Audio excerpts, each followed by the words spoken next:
Lebanon's Hezbollah said it fired more than 320 rockets at Israel in the early hours of August 25th.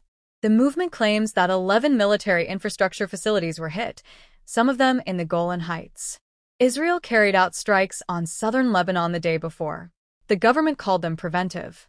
Prime Minister Netanyahu said that thousands of missiles were destroyed in this way, apparently while still on the ground. Israeli authorities say 200 Lebanese rockets have been launched. Airports in the country have been closed.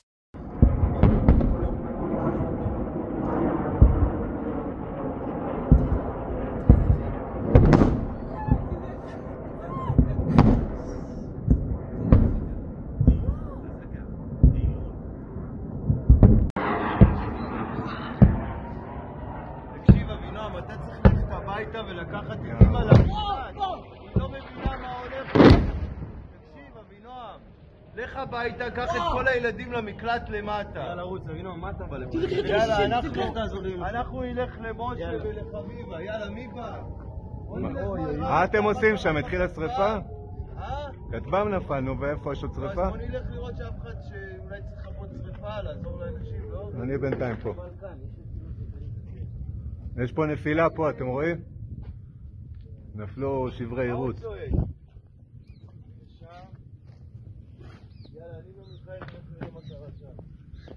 שתי נפילות, חגיגה פה. וואו, וואו. וואו, וואו, וואו, וואו. וואלה.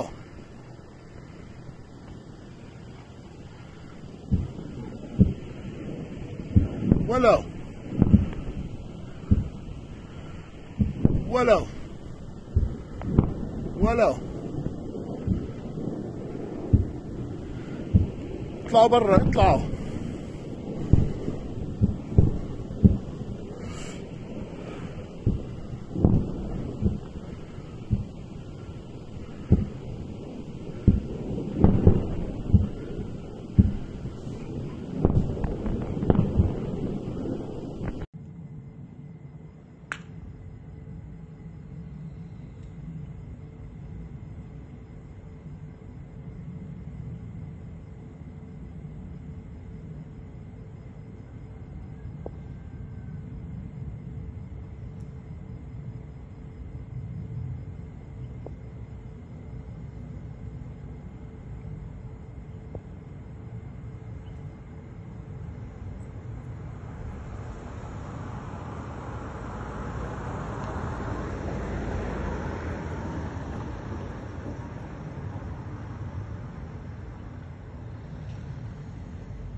علينا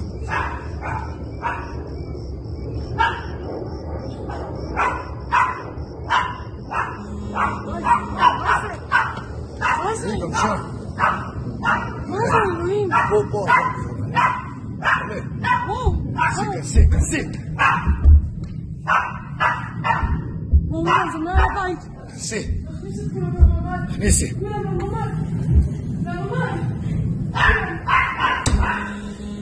Maria.